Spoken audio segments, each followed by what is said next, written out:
大家好，歡迎嚟到，今次主題係英語嘅起源。英國主要嘅語言係英語 English， 但係各地方都有方言。威爾士有威爾士語 Welsh， 蘇格蘭有蘇格蘭蓋爾語 Gaelic， 北愛爾蘭有愛爾蘭語 Irish。我哋主要係講英格蘭英語嘅起源。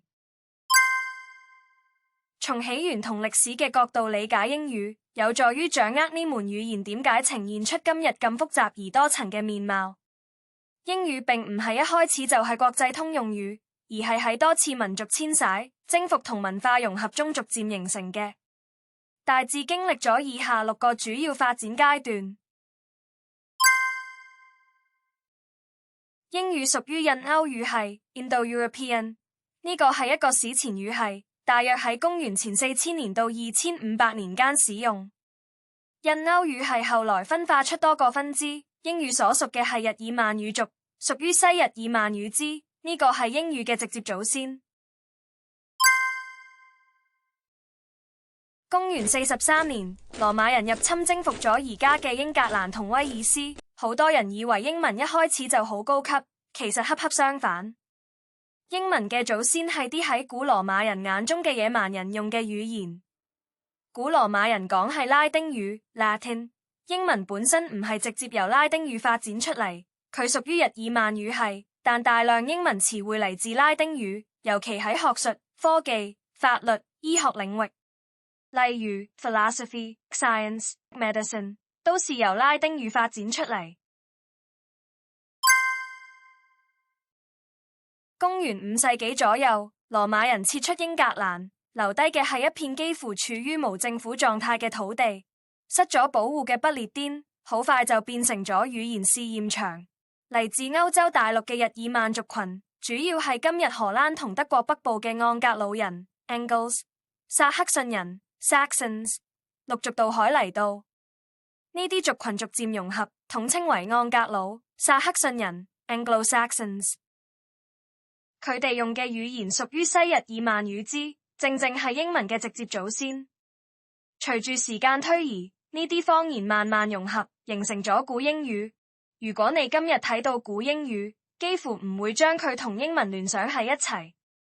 例如史詩貝奧姆夫的開頭 Where We Gardena in Gildegum， 點睇都更似德語嘅遠房親戚。古英語有複雜嘅詞尾變化，語法結構遠比現代英語複雜，而對英語最被低估嘅改造者，其實係維京人。公元8、11世紀，維京人入侵並定居英格蘭，因為兩種語言半懂唔懂，人哋被迫簡化語法，結果英語開始變得更易學。今日你每日用嘅they、them、take、get、sky 都嚟自維京人，可以話冇佢哋，英語可能會似德語咁。1066年，諾曼人一嚟，英語嘅命運即刻拐咗個大彎。諾曼公爵威廉入侵咗英格蘭，做咗國王，但問題係佢同佢手下根本唔識講英語，佢哋講嘅係法語，於是英格蘭一下子變成咗一個語言分層社會，貴族同統治者講法語，普通老百姓繼續講英語。喺英格蘭同時存在咗300幾年，結果發生咗咩事？英語開始瘋狂借詞。權力、法律、文化、飲食呢啲嘢，基本上都掌握喺講法語嘅人手上，於是相關詞彙大量由法語跑咗入英語裏面。例如 King 英文、Royal 法文、Ask 英文、Inquire 法文、Cow 英文、Beef 法文。呢個就解釋咗英文入面一個特別有趣嘅現象：動物係英文詞，肉就係法文詞。點解？因為養牛嘅係講英文嘅農民，食牛肉嘅係講法文嘅貴族，所以你講靠嘅時候係喺田度，你講別嘅時候係喺餐桌上。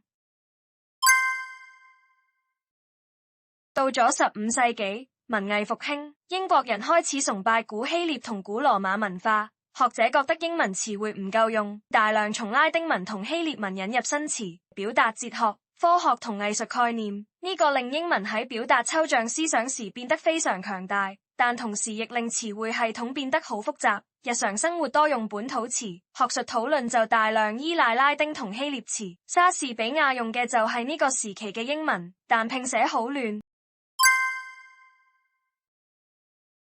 進入近代，殖民擴張將英語帶到世界各地。更有趣嘅係，英語並冇只輸出唔輸入，反而一路瘋狂吸收外來詞。印度俾咗佢 shampoo， 中國貢獻咗 tea， 澳洲土著語言送上咗 kangaroo。到咗近代，美國崛起，英語正式走向全球舞台，分化出英式、美式、澳洲式、印度式英語等多個版本。